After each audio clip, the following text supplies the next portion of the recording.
দেখো বন্ধুরা, বিয়ে বাড়িতে হদ্দ খাওয়া খেয়েছে, খেয়ে জ্বর আর পটি বাঁধিয়েছে। মানে গরুর মতো খেয়েছে।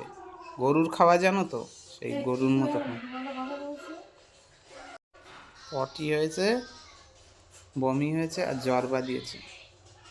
গরুর মতো খেয়েছে, খেয়েই বাঁধিয়েছে। দিয়ে এখন শুয়ে রয়েছে বাবু, ঘাপটি মেরে শুয়ে রয়েছে।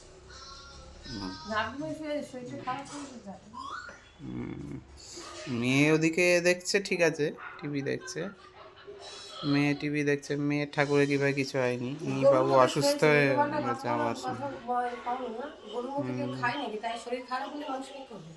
সব সব শুয়ে থাকো তুমি। আমার বস উল্টোপাল্টা কথা বলছে যে আমি গরুর মতো খেয়েছি, খেয়ে এখন শুয়ে আমি পায়খানা বমি। আসলে ব্যাপারটা হচ্ছে আমার মানে খাওয়ার পর একটু জল খাওয়াটা কম হয়েছে। আর তারপর দ্বিতীয়ত হচ্ছে অনেকটা ডিস্টেন্স তো, আমার 2-2.5 ঘন্টার মতো বসে আসতে হবে ট্রেনে। এবার সেটা হচ্ছে কী বলো তো, মানে খেয়েছি, মানে তাড়াতাড়ি করে বেরিয়ে পড়েছিল, আমার খাওয়াটা ঠিক হজম হয়নি। হজম না হতে আমার গ্যাস হয়ে গেছে, তার জন্য রাতে আমার মানে বমি আর পটি হয়েছে। তার জন্য আমি একটু শুয়েছি, আর তাই নিয়ে ওই উল্টো সিধা কথা বলছে। মুড়ি, জল আর একটু নুন দিচ্ছি, দিয়ে এই দিয়ে আমি খাবো আজকে।